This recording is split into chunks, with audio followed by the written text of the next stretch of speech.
fought the fight, breaking down the walls in the dead of night. I don't come for peace, I come for the storm. Fanboys melt quick when the truth gets warm. Saw content's high, I'm collecting those tears. Just got started, but I'm cutting through fears. I'm not here for brand deals, I'm not for sale. I expose your lies, rip off the veil. You know, when I first saw the news that Doug Bowser was stepping down or retiring or leaving on his own terms or whatever cute little PR buzzword Nintendo cooked up for it, my first reaction was honestly, who cares?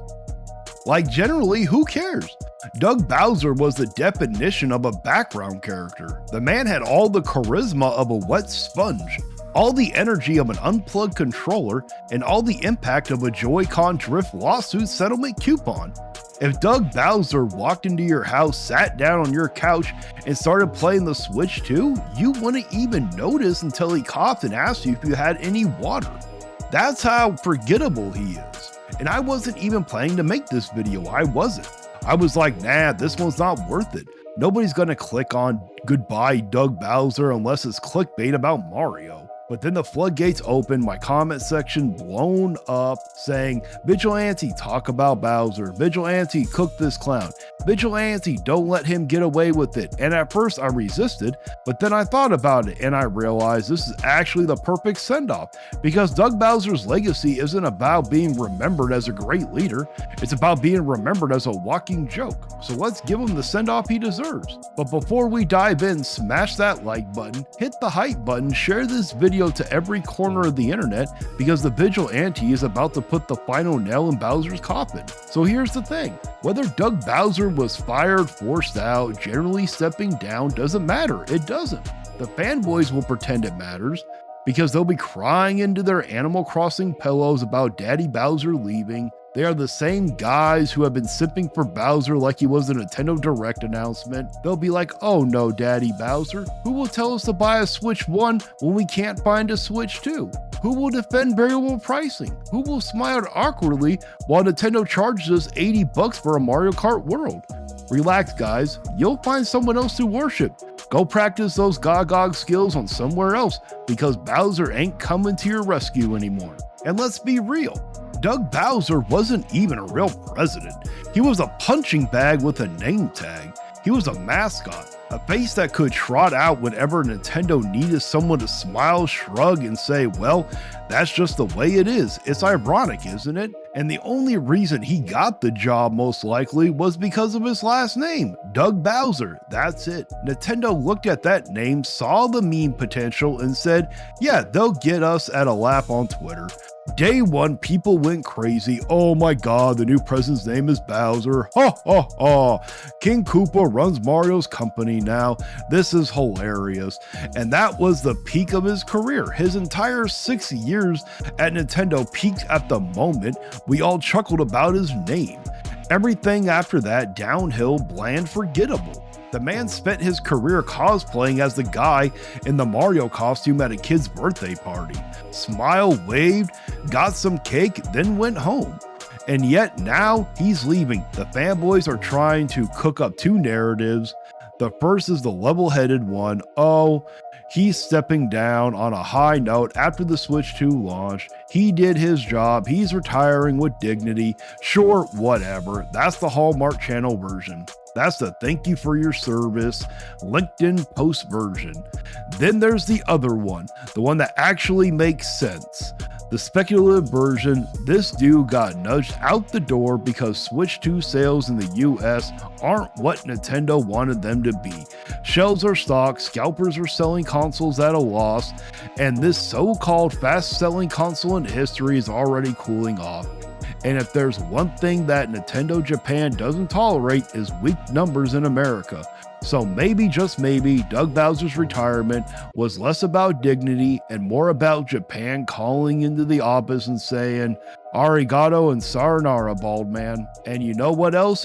Bowser came from EA. Let that sink in. EA, one of the most despised company in gaming history. The company that turned loot boxes into surprise mechanics. The company that shipped half-finished games and charged full price for the other half. So what did Nintendo do? They hired one of EA guys to run their American branch. and then they wondered why they are getting compared to EA now. I'm not saying Bowser single-handedly transformed Nintendo into a money-squeezing machine, but I am saying that EA's stink doesn't wash off easily. He walked in smelling like microtransactions, and 6 years later, Nintendo smells like EA's cologne. Now here's where it gets even weirder. The announcement itself, Nintendo put out some dry, former personal press release, that's it. No big video, no thank you tweet with cute Mario art, no fanfare, just a piece of corporate paperwork that might as well have said this employee is no longer with the company. Bowser himself tweeted about it, but Nintendo stayed quiet, and that silence says a lot. Compare that with Reggie left. Reggie's farewell was an event. The internet stopped, there were tribute videos, meme celebrations, people cried, the company rolled out the red carpet. With Bowser, nothing. They just ghosted him. That's the corporate equivalent of breaking up over a text. And honestly, I can't even blame them. Because what was there to celebrate? With Reggie, you had personality, you had charisma, you had memes that will live on forever. With Bowser, what do you have? One meme about his last name and one infamous quote about buying a Switch 1 if you can't get your hands on a Switch 2? That's it. That's his entire highlight reel. Imagine trying to cut a farewell montage for this man. What are you going to show? Him sitting in a chair during a Nintendo Direct? Him nodding politely while someone else talks about Zelda? Him saying we believe in variable pricing with all the enthusiasm of a DMV worker?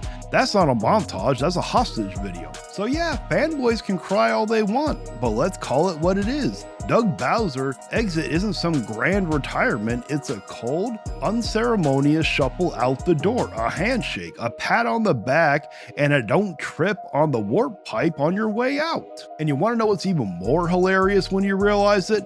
Months later, after he did his go buy a Switch 1, the Switch 1 is almost the same price as the Switch 2. That's like telling someone, if you can't afford a Big Mac, go buy a cheeseburger, and then McDonald's jacks up the cheeseburger prices to almost match the Big Mac.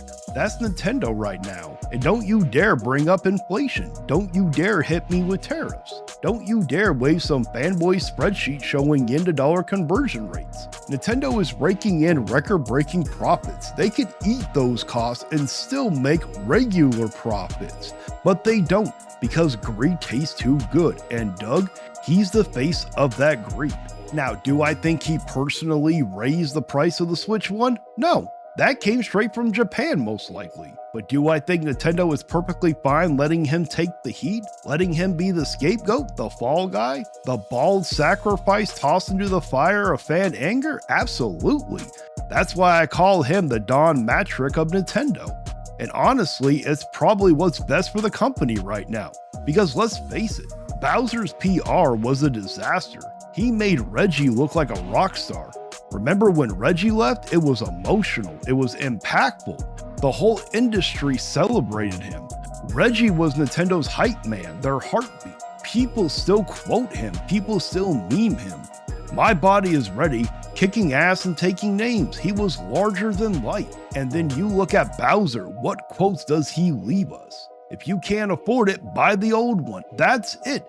That's his my body is ready. You couldn't script a worse PR legacy if you tried. And the fanboys are still trying to spin this, of course. I saw people in the replies acting like Doug Bowser was some kind of hero. Thank you, Doug, for all you've done for gaming. Done what exactly? Raise prices? Approve amiibos that cost more than some games do for a piece of plastic with an NFC chip? Oversaw the rise of $80 games that look like they belong in the bargain bin at GameStop? Yeah, thanks, Doug. You really did us a favor. Fanboys will thank literally anyone as long as there's Nintendo's logo on the letterhead. These are the same guys who will defend Bowser if he walked into their house, ate their lunch, and charged them $80 for DLC to get their sandwich back. And speaking of $80, let's not forget variable pricing. Remember when Bowser tried to justify why some games cost more? He sat there with a straight face and said, well, we look at the development, the breadth and the depth of gameplay, the replayability of the experience. Translation, we charge whatever we want and you're going to pay it, sucker.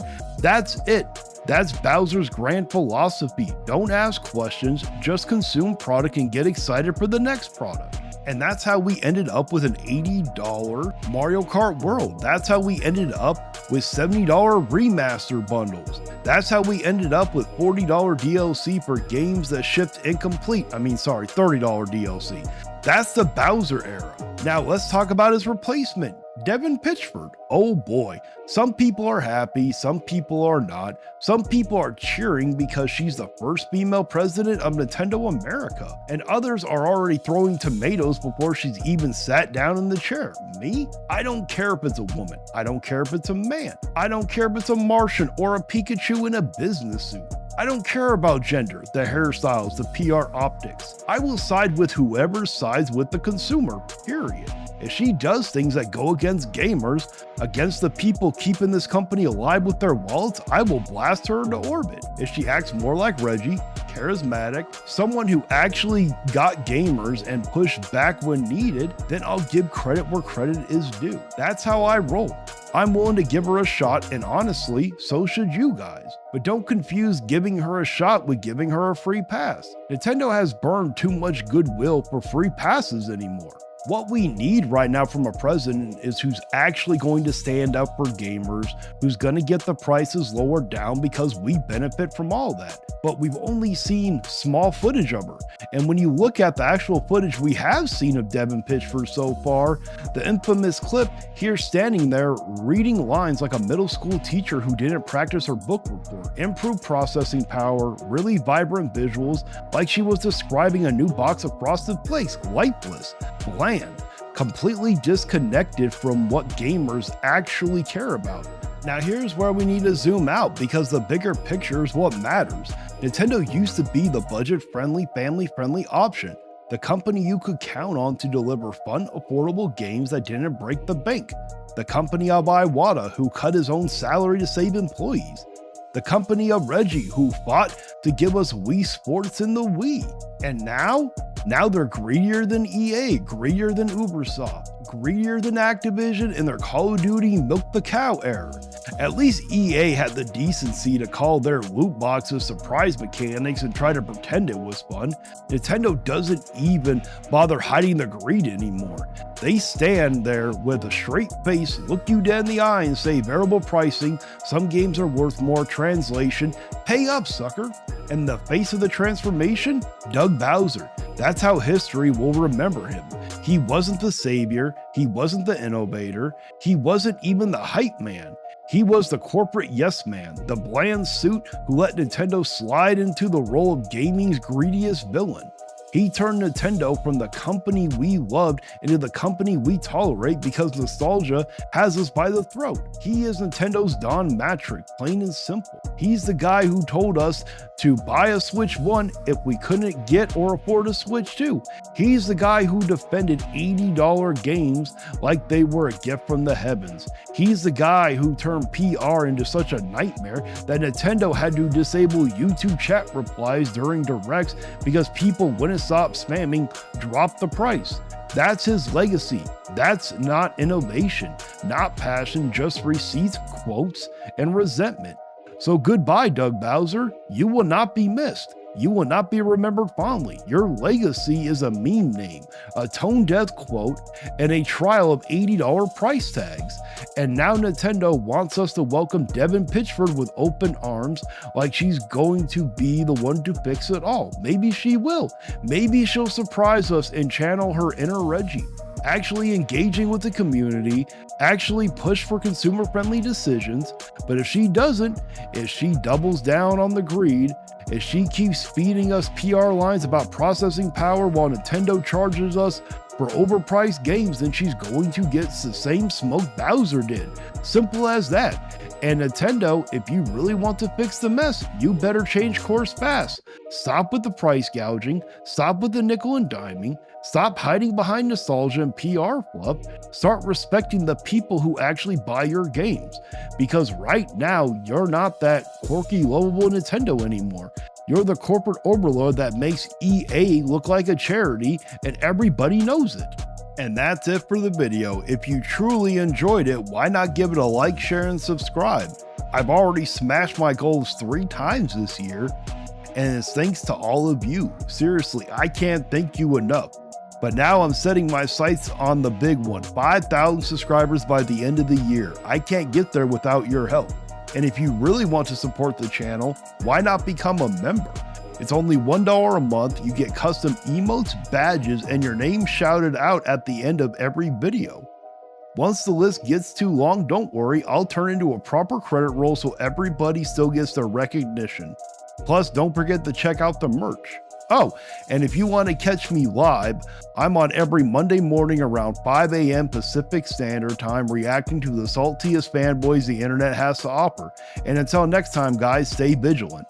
And now it's time to read off the members of the channel. We got Koros Objective, Maximilian Pegasus 88, Mad Fox 94, Shade Milkman, Oh No It's Justin, Brian Payne, Andy Ritz, J Wesby 65, C Stars Piplup, Maximus 2400, Jeezer Noob, Dustin 360, That PlayStation Gamer, The Gaming Rift, Raymond YouTube 1, Brian Abraham, Stephen Ramy, Betful Zexel, Wooden's Throne, Matthew Buckley, Byron Morse, King Paco Nintendo Lover, AB Gator 2000, Blue Moon, and John Marr. Thank you so much for becoming part of the crew. You can cry in the comments, but you won't survive. Like and subscribe if you feel that vibe. We're